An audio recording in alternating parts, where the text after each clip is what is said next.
Assalamualaikum warahmatullahi wabarakatuh. Bapak Ibu, video kali ini nanti kita akan membahas bersama tentang program Merdeka Belajar episode 24, yaitu tentang transisi PAUD ke SD yang menyenangkan.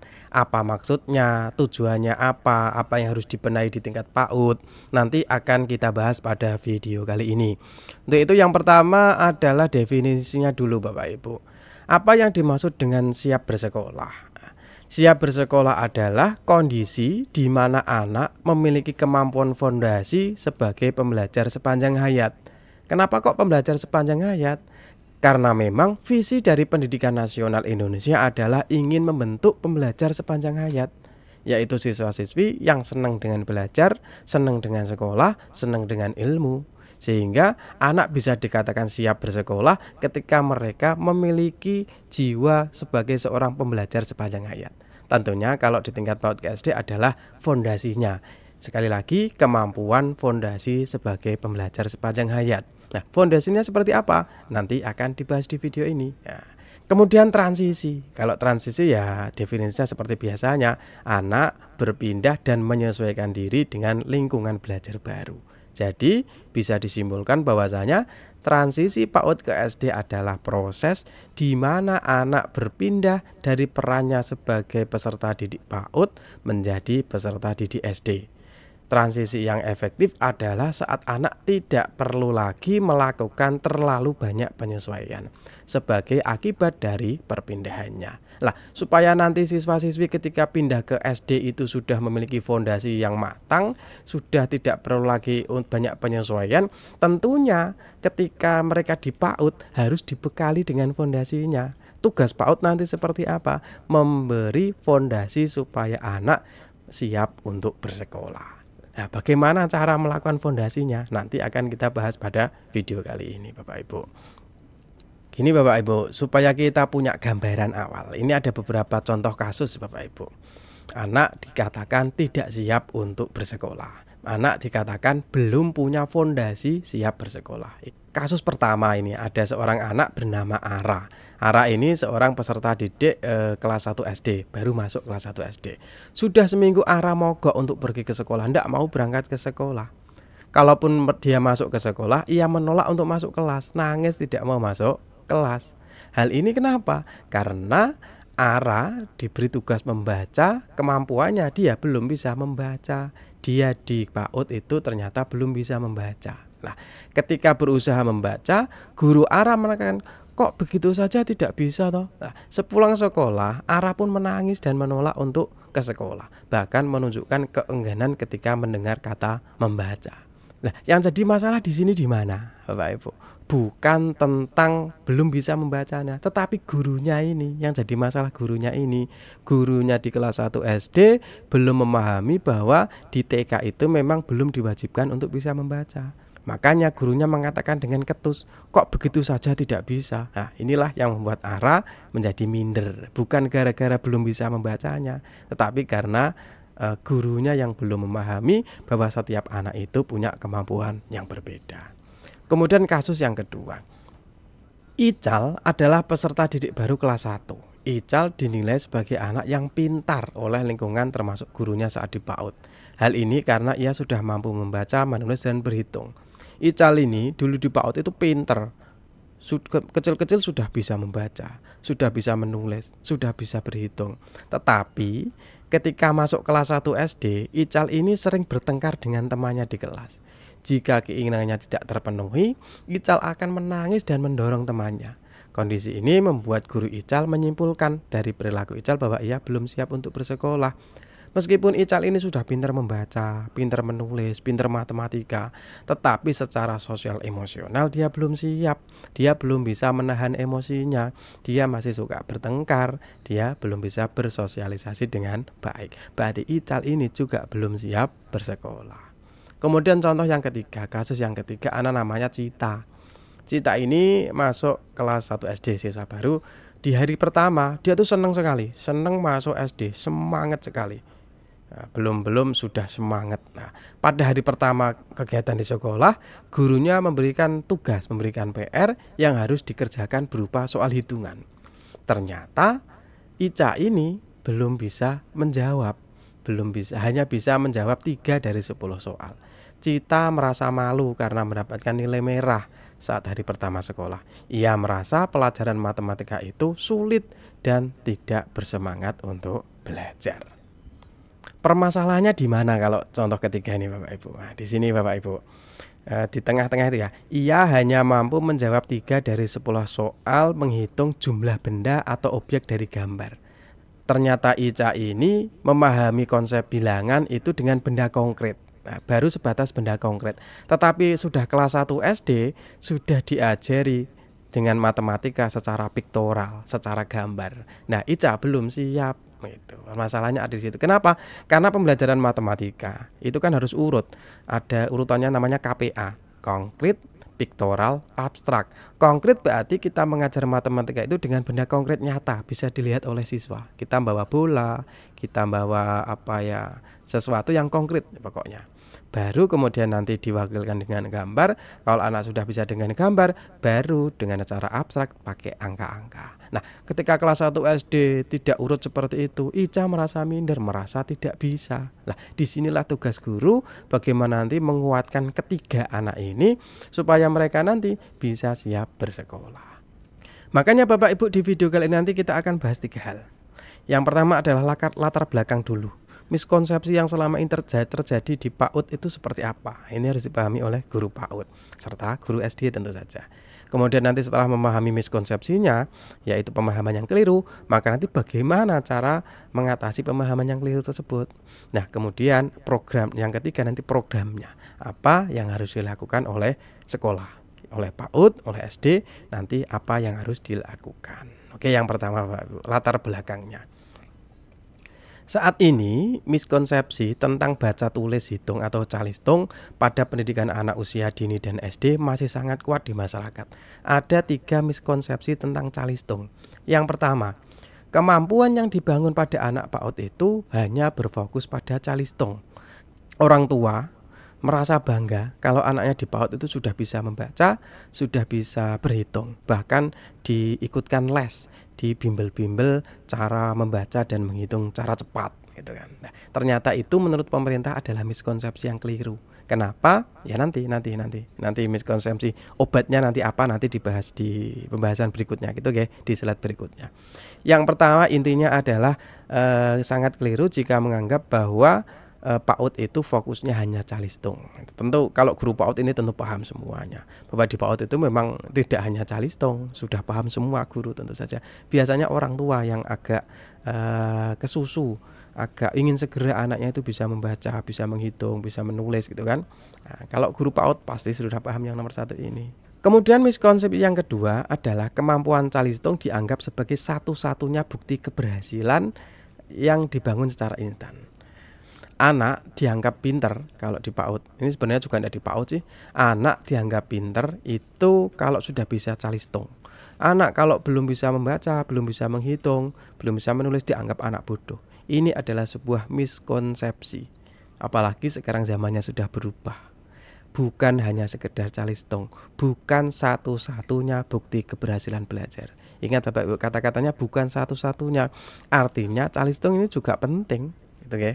Juga di PAUD juga penting, tetapi bukan satu-satunya. Ada aspek lain yang harus dikembangkan. Dan kalau anak belum bisa calistung di PAUD, belum tentu anak itu bodoh, karena ada banyak aspek yang lain. Nanti akan kita bahas. Dan yang terakhir, yang menjadi miskonsepsi ini yang dilakukan oleh guru, juga harapan orang tua biasanya. Tes calistung masih diterapkan sebagai syarat masuk SD. Anak masuk SD itu tesnya pakai calistung, apalagi di sekolah-sekolah unggulan gitu ya. Ini ternyata adalah sebuah miskonsepsi. Kenapa? Karena tidak memberikan hak yang sama untuk semua siswa. Dan juga mungkin ada beberapa siswa yang tidak dapat merasakan di PAUD, tidak ikut TKA, TKB, tapi usianya sudah cukup untuk masuk SD kan, nanti bisa daftar SD. Nah, apabila ada tes calistung untuk masuk SD, tentu kasihan anak tersebut. Tidak ada konsep keadilan. Ini Bapak Ibu, 3 miskonsepsi tentang calistung. Semoga dapat dipahami. Nah, sekarang untuk mengobatinya seperti apa? Nah, dalam program Merdeka Mengajar 24 ini pemerintah mencanangkan 4 fokus pembelajaran. Untuk mengakhiri miskonsepsi tadi, itu Kemendikbud itu menyampaikan 4 fokus yang perlu dilakukan dalam proses pembelajaran. 4 fokus tersebut yang pertama adalah PAUD dan SD harus berkesinambungan. Bapak Ibu, nanti sebenarnya kalau masuk kelas 1 SD, buku yang terbaru itu sebenarnya adalah sangat dasar sekali Bapak Ibu. Bapak Ibu nanti bisa mendownloadnya, buku misalkan buku matematika SD itu sangat sederhana. Tapi yang terjadi di masyarakat itu biasanya sekolah malah suka membeli LKS. Padahal di LKS itu kadang tidak disusun oleh guru kadang ya Bu. Bisa jadi sumber itu banyak dari internet, itu banyak. Makanya LKS yang ada kelas 1, anak kami kelas 1 itu LKS-nya itu sudah banyak kata-kata. Maksudnya itu bukunya itu cuman kalimat-kalimat saja, tidak menarik. Sehingga bagaimana mungkin anak itu bisa senang sama buku. Kalau kelas 1 saja bukunya itu sudah istilah Jawanya itu ngedibel tulisan. Tulisan saja itu. Apalagi yang bahasa Jawa misalnya. Terlalu banyak tulisan, tidak menarik sama sekali bagi anak. Nah, makanya kalau bisa Bapak Ibu nanti pakai buku yang Kemendikbud saja. Sederhana. Dari dasar, menghitung itu dari dasar, membaca dari dasar Bapak Ibu. Jadi seandainya anak-anak di PAUD memang belum bisa membaca, memang belum bisa menulis, nanti tetap dimulai dari 0 di SD itu bukunya. Harus ada kesinambungan. Kemudian fokus di PAUD sekarang. Nah, fokus di PAUD sekali lagi sama seperti tadi, bukan hanya sekedar calistung, tetapi meletakkan fase fondasi kesiapan bersekolah. Menerapkan pembelajaran yang membangun 6 kemampuan fondasi anak melalui kegiatan bermain sebagai proses belajar yang utama. Ini tentu Bapak Ibu sudah pahami semuanya. Nanti di PAUD pendekatan pembelajarannya adalah dengan bermain yang bermakna. Ada 6 fondasi anak. Nah, 6 fondasi itu apa? Nanti akan kita bahas bersama-sama. Nah, selanjutnya Bapak Ibu, kita harus menyadari di PAUD, guru SD itu harus menyadari bahwa setiap anak itu memiliki titik berangkat dan kecepatan belajar yang berbeda-beda. Ada anak yang diajari berhitung baru sekali paham, ada. Ada anak yang sebulan diajari huruf A saja itu bingung, ada. Guru harus menyadari bahwa anak itu memiliki kecepatan belajar yang berbeda. Dan ketika dia masuk SD itu memiliki titik berangkat yang berbeda. Ada anak yang masuk SD sudah pintar menghitung, bukan hanya mengeja, membaca itu sudah paham. Tapi juga anak yang huruf itu masih bingung, ada. Makanya guru harus memahami ini. Oh, anak saya, anak baru kelas SD itu berbeda-beda. Ada yang sudah siap membaca, ada yang masih harus mengenalkan huruf. Guru harus memahami itu. Jangan sampai memberi label, oh anak ini bodoh, anak ini pintar. Tidak jaminan Bapak Ibu. Tidak jaminan anak yang ketika kecil sudah membaca besok paling sukses, tidak jaminan. Ibu saya itu tidak pernah sekolah, sekarang bisa baca buku ya, karena memang ada kecepatan belajar yang berbeda-beda. Kemudian fokus yang kedua Bapak Ibu, yaitu membangun kemampuan fondasi yang holistik. Ini sama seperti tadi, tidak hanya sekedar kognitif saja, tetapi ada 6 fondasi kesiapan sekolah. 6 fondasi kesiapan sekolah adalah ini. Yang pertama, mengenal nilai agama dan budi pekerti. Nah, sebelum kami jelaskan, 6-6-nya ini sudah terangkum dalam CP yang terbaru gitu ya. Jadi nanti Bapak Ibu kalau mengajar sesuai CP, itu nanti ini sudah siap. Nah, dan kalau nanti pakai pendekatannya sesuai, nanti nomor 6 ini tentang pendekatan berarti nomor 6. Oke, kami ulangi yang pertama. 6 fondasi kemampuan bersekolah gitu ya. Yang pertama, mengenal nilai agama dan budi pekerti. Anak-anak di PAUD itu sudah kenal Tuhannya, sudah tahu dirinya itu sebagai orang beragama, tentang praktek agamanya itu sudah dijelaskan di CP-nya. Bapak Ibu, paham ya? Yang kedua, keterampilan sosial dan bahasa untuk berinteraksi. Berarti anak itu sudah berani mengungkapkan pendapat, anak sudah bisa berinteraksi dengan temannya secara bahasa, ngobrol dengan temannya itu sudah mampu. Nanti juga ini menjadi fokus di PAUD. Yang ketiga, kematangan emosi untuk berkegiatan di lingkungan belajar. Artinya tadi dia bisa tahu emosi marah, emosi senang, emosi sedih, bisa mengekspresikannya, kemudian bisa menahannya, gitu kan? Seperti contoh yang kedua tadi, ada anak pintar tapi dia tidak bisa menahan emosinya sehingga suka bertengkar. Nah, Yang ketiga, termasuk fondasi adalah kematangan emosi. Yang keempat, kematangan kognitif untuk melakukan kegiatan belajar seperti kepemilikan dasar literasi dan numerasi. Lah di sini Bapak Ibu, calistung termasuk nomor 4 ini ya. Tapi yang paling dasar bukan calistungnya tetapi literasi dan numerasi. Literasi itu bukan hanya sekedar anak bisa membaca, bisa menulis, tetapi bisa mengungkapkan idenya, mampu mendengarkan, mampu menyimak, itu juga termasuk literasi. Numerasi bukan hanya soal matematika, tapi nanti ada pola. Makanya di PAUD itu ada meronce dengan pola, itu kan ada, itu termasuk numerasi. Ada pola, ada bilangan, itu kan, ada peluang, itu termasuk numerasi. Dan yang kelima adalah pengembangan keterampilan motorik, entah itu motorik kasar, motorik halus, motorik taktil, ya itu nanti termasuk fondasi. Dan yang keenam adalah pemaknaan terhadap belajar yang positif. Anak itu punya pandangan, oh belajar itu menyenangkan, ilmu itu penting, ternyata sekolah itu menyenangkan, ya itu loh yang PR kita yang paling berat mungkin di sini. Kalau anak di fase fondasi sudah mempunyai pemikiran seperti ini, sekolah itu menyenangkan, guru itu menyenangkan, kemudian nanti disambut guru SD juga seperti itu. Jangan sampai terputus. Biasanya anak-anak itu di PAUD itu seneng, tapi ketika di SD sudah masuk kelas 1 SD sudah mulai bosan sekolah. Mungkin salah satunya ya tadi, buku yang dipakai, LKS yang dipakai terlalu jelimet. Pelajaran seolah-olah anak itu sudah gede. Makanya keliru kalau orang tua itu menyatakan kelas 1 pelajarannya sudah susah. Ya mungkin gurunya memakai LKS mungkin gitu Bapak Ibu. Jadi nanti di kurikulum Merdeka sudah dirubah Bapak Ibu, materinya itu materi esensial. Nanti Bapak Ibu sekali lagi bisa cek di bukunya. Mungkin guru PAUD juga bisa ngecek guru lah supaya nanti bisa tahu sampai mana toh saya nanti harus mengajari anak nanti di SD itu mulai matematikanya seperti apa toh, sehingga nanti ada kesinambungan tadi antara PAUD sama SD. Untuk contoh-contohnya ini nanti bisa Bapak Ibu baca sendiri, sama seperti yang kami contohkan tadi. Kalau mengenal nilai agama berarti contohnya mengenal konsep tentang Tuhan. Kalau sosial berarti dia bisa meminta tolong, bisa mengucapkan terima kasih. Kalau kematangan emosi dia siap menunggu, bisa memperhatikan gurunya. Kalau pemanaan senang datang ke sekolah, mau mencoba kembali ketika dia gagal itu mau mencoba kembali, tidak langsung nangis. Kemudian motorik itu mampu mengelola barang-barang milik pribadinya. Kemudian seperti itu Bapak Ibu. Nah, ini Bapak Ibu sudah punya filenya tentu. Kami juga sudah bagikan kemarin di link yang sudah kami bagikan itu lengkap, ini juga ada masuk. Kemudian Bapak Ibu, fokus yang ketiga literasi dan numerasi dasar. Yaitu kemampuan dasar literasi dan numerasi harus dibangun mulai dari PAUD secara bertahap dan dengan cara yang menyenangkan. Ini loh Bapak Ibu, dengan cara yang menyenangkan. Sekali lagi, literasi bukan hanya soal membaca, bukan hanya soal menulis, tapi juga anak mampu menyimak gurunya, anak mampu berbicara dengan temannya. Ketika tanya jawab, anak berani mengungkapkan pendapatnya, itu termasuk literasi.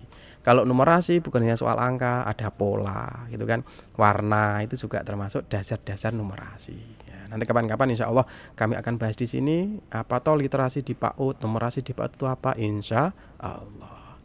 Dan fokus yang ketiga, tidak menyamaratakan kemampuan anak. Ini sama seperti yang kami sampaikan tadi Bapak Ibu.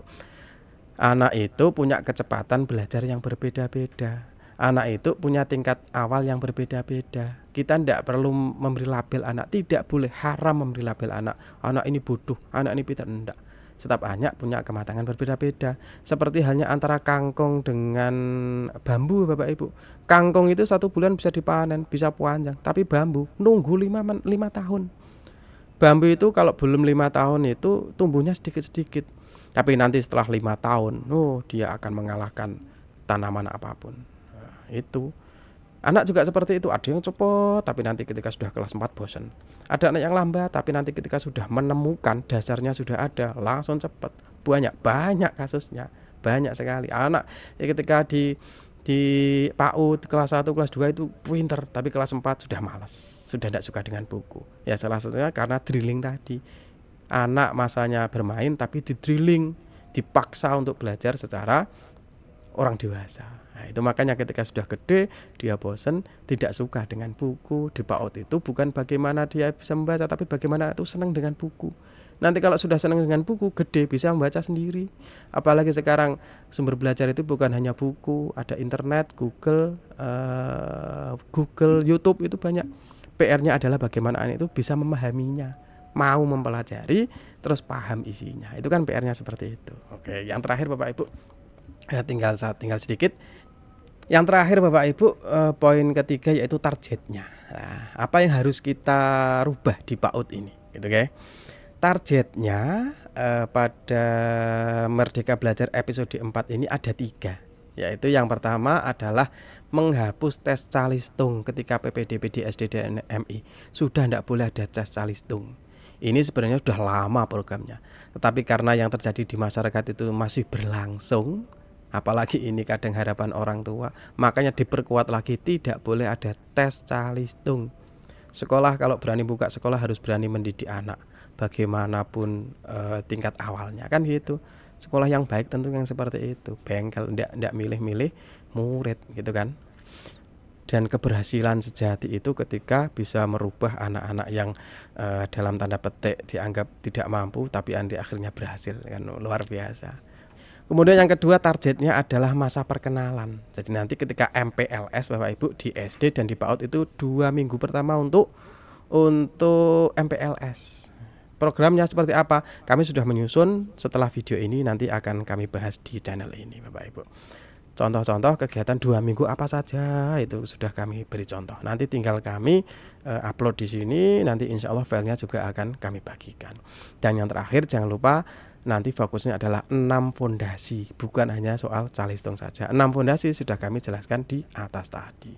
Harapannya nanti di PAUD, di SD itu seperti ini Bapak Ibu. Yang silang ini dirubah menjadi yang centang. Anak merasa belajar tidak menyenangkan, malas untuk sekolah, kita ganti, anak merasa senang belajar. Tentu metodenya harus yang menyenangkan, gurunya menyenangkan. Materinya tidak terlalu berat, nah, gitu kan, sesuai dengan kemampuan anak. Yang kedua, anak percaya bahwa dirinya tidak pintar. Kalau menjawab soal salah, anak langsung minder. Nanti kita rubah, anak percaya bahwa dirinya itu bisa, asalkan mau berusaha. Nah, ini kalau di ilmu pendidikan namanya growth mindset. Kepercayaan bahwa setiap anak itu kecerdasannya bukan hanya dari lahir, tapi bisa dikembangkan. Nah, setiap anak bisa dikembangkan. Yang ketiga, anak belum mampu mengelola emosi. Kita ganti, anak mampu mengelola emosi, mampu mengendalikan, menghargai orang lain, tidak suka marah-marah, tidak suka nangis, tidak suka bertengkar, gitu kan. Yang keempat, anak dapat merawat diri dan barang-barangnya. Jelas, anak paham kata dan keterkaitannya dengan huruf serta bunyinya. Anak ketika membaca bukan hanya sekedar bisa membaca, tapi paham maksudnya, gitu kan. Anak mampu menyimak dan dapat mengutarakan gagasan sederhana. Nah, ketika guru menjelaskan, anak itu mau mendengarkan dan bisa mengutarakan gagasan. Ketika diskusi, tanya jawab, anak itu berani angkat tangan, berani untuk menceritakan tentang kucingnya, tentang apanya, atau materi tentang apa. Dan terakhir, anak paham bahwa 5 tambah 3 adalah 5 objek tambah 3 objek secara konkret. Oh, ini ada 2 bola ditambah 3 bola, berarti kalau digabung jadi 5 bola. Anak paham seperti itu. Gitu Bapak Ibu. Video ini kami cukupkan, video berikutnya nanti kita akan membahas materi MPLS selama 2 minggu itu apa saja. Contoh-contohnya, hanya sekedar contoh. Semoga ada manfaatnya. Assalamualaikum warahmatullahi wabarakatuh.